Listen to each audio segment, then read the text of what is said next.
We're talking about what makes us happy. What makes you happy?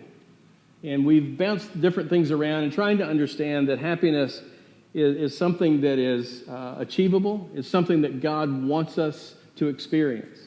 In fact, we've learned that looking at happiness, that first week we talked about happiness is more about a who than a what. It's more about the people and not the things in life. It's not about, it may be a little bit about the big screen TV, but not for long. It's about the car and the other things at times make us happy temporarily, but long-term happiness is about people. We even talked about that no one on their deathbed really wants to make right with a thing. It's about the people in our lives. It's about who and not a what. The next week we discussed the fact that happiness is something you plan for. It's an outcome. So it's not immediately accessible. It's an outcome about living our life a certain way. We looked at the Sermon on the Mount, and Jesus tells us 8 different ways that we can be happy. Happy are different groups of people. Happy are those who do this. Happy are those who do that. And at the end, he came to this story about the man building a house on a rock. Now, it makes perfect sense, but not everybody's built their houses on rocks in life. Sometimes we build it on sand, and the winds come, and the storms come, and it just washes away. But you build the house on the rock day by day, moment by moment, stick by stick, drywall board for drywall board, all of those things. Eventually, you have a house that stands. You plan for it, and it's that process, that outcome. And Jesus tells us through that story, and he says these words, that we have to put his words into practice in order to have happiness. It's not that we just hear them. It's not that we just think they're cool, so we write them down. And it's not even that we think they would be great if somebody else would pay attention to them. It's about putting Jesus' words into practice. The third Sunday, we talked about how happy people seem to have peace in their lives. You see it. It's exhibited in different ways. They have peace with themselves. They feel comfortable in their own skin. They know their strengths and weaknesses, and so there's a peace that's there.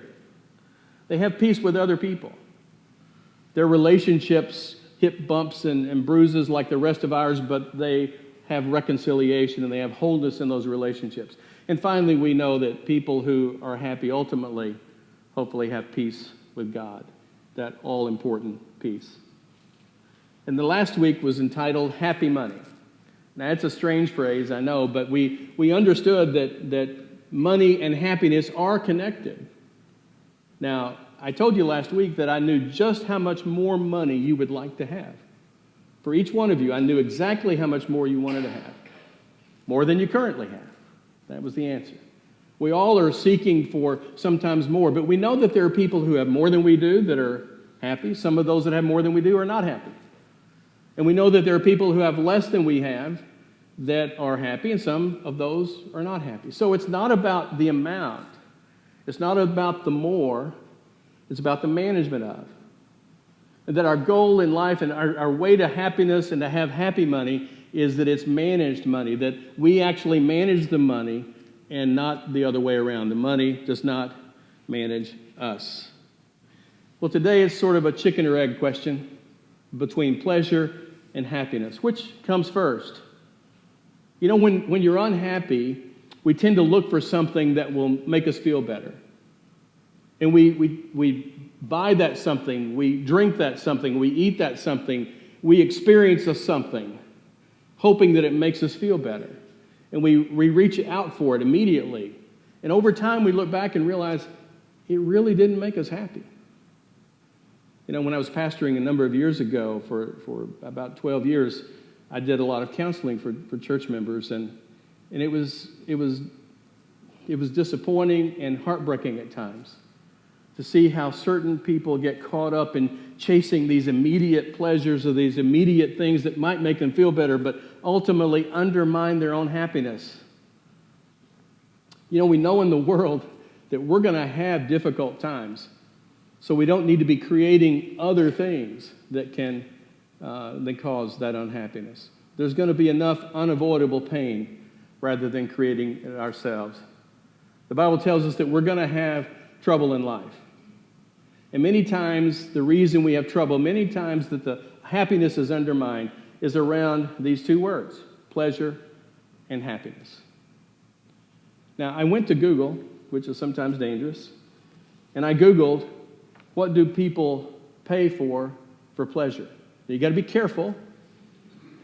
You're going to get a lot of answers. But there were 4 things that popped out on this, and this was just on the page. It wasn't like one article. These were 4 different headings that popped out that people pay for. Recreational drugs, pornography, power boats, and the last one, motorhomes. Well, that's not me. I'm just telling you right now. But those are things people pay for, according to Google, and just it was a strange list of articles and things like that. But everything from power boats to pornography, people buying immediate pleasure in order to feel better, but ultimately undermining their happiness. And so then I found an article in a woman's magazine, and this woman listed her 10 guilty pleasures. Now, I have to tell you that there was a discussion of what men list, but it wasn't that interesting. We already know. It's sports or sex or food or alcohol or just a fun time or, just sitting around doing just all those things that are obvious. But she listed the 10 guilty pleasures. Let me share them with you. Tweeting while taking a bubble bath and drinking a beer. Watching any of the Alien movies.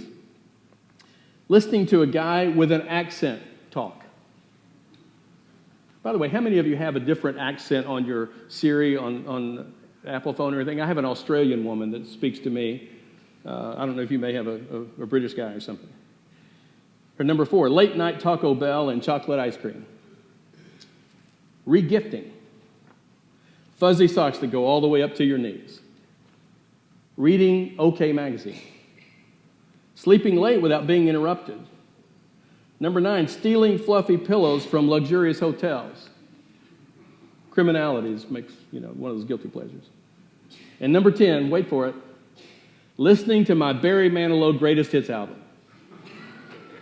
Well, I think she needs to dream bigger. But anyway, we have those things that we have for guilty pleasures. But in all seriousness, there are those things that we go to for immediate pleasure to make us feel better. And let's begin with something that Jesus had to say about these things.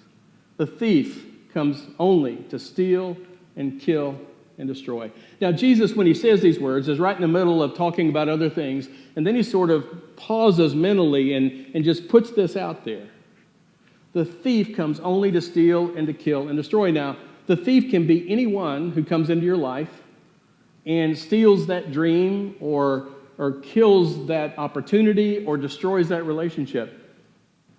Most importantly, it can be you as the thief that does those things. Anyone that comes into your life or yourself that does that.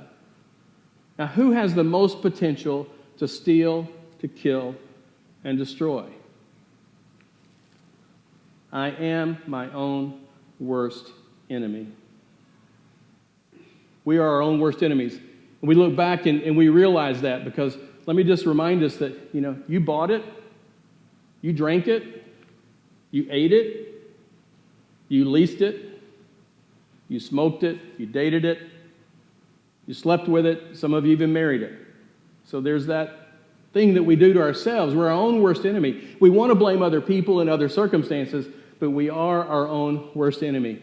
Jesus makes an extraordinary statement after this thief statement. He says, I have come that they may have life. The thief does this, but here's the difference. The thief does this, but I come to give you life, not death. I come to give you hope. I come to give you those things that are in stark contrast to the thief. Jesus comes to build and to give and to protect. So we have a decision to make. Are we going to be that thief that we're our own worst enemy? Are we going to allow others to be that worst enemy? Or are we going to follow Jesus? And he goes on further and says that they may have it to the full.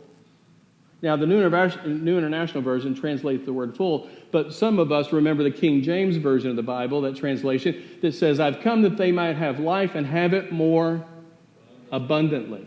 What a great word. That's much better than word full.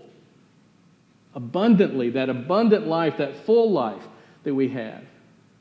We are our own worst enemy, but Jesus gives it that abundant life. And he goes on, he says, I'm the good shepherd. I'm not the thief, I'm not the destroyer, I'm not the killer. I'm the good shepherd. And I lay my life down for the sheep. We've got that decision to make.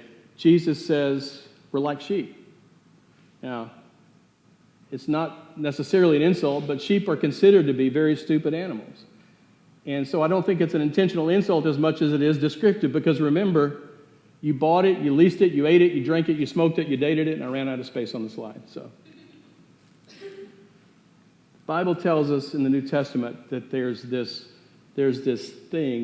experience in life that is our own worst enemy, makes us our own worst enemy. And it's this word right here, sin. We talked about it a couple of weeks ago, and it's not that pleasure is sin. Most pleasures are not illegal, they're not immoral, they're sort of neutral, and they are things that can be very much enjoyed in the right context.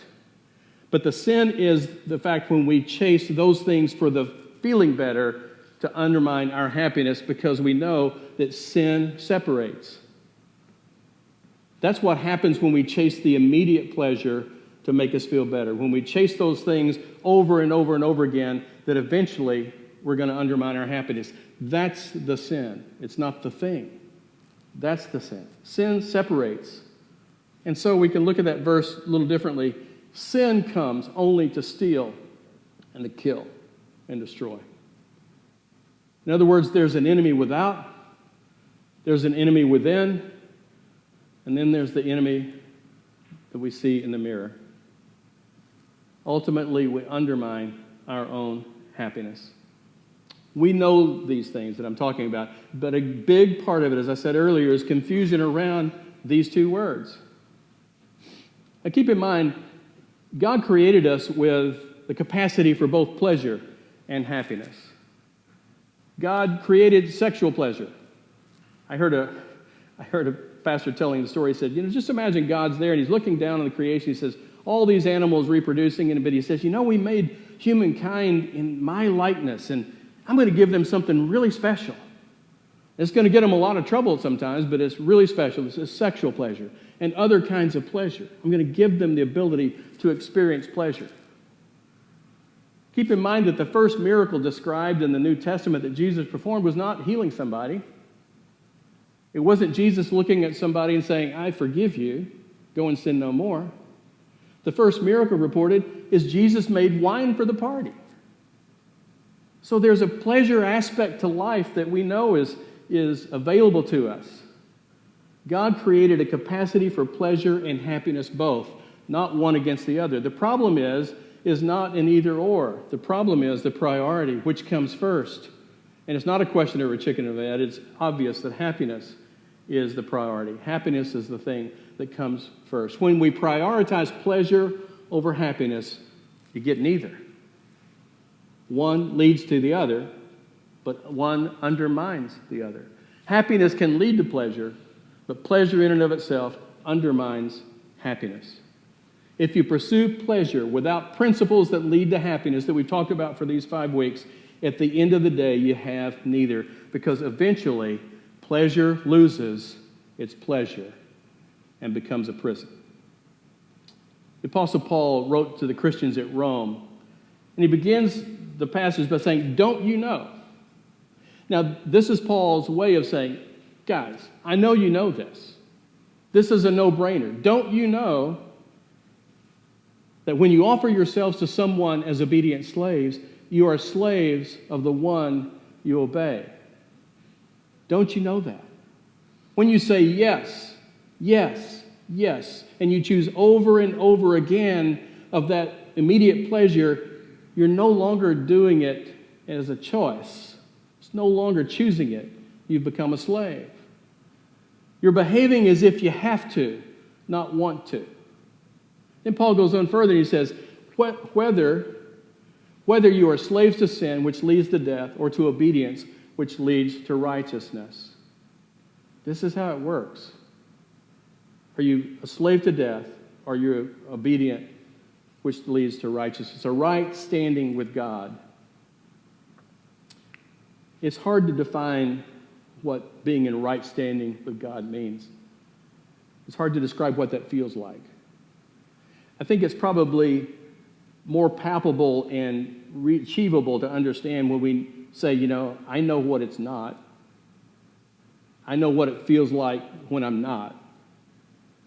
I know what it feels like when that pleasure has been chased over and over and over again, and I'm not happy, and I know when I'm not in right standing.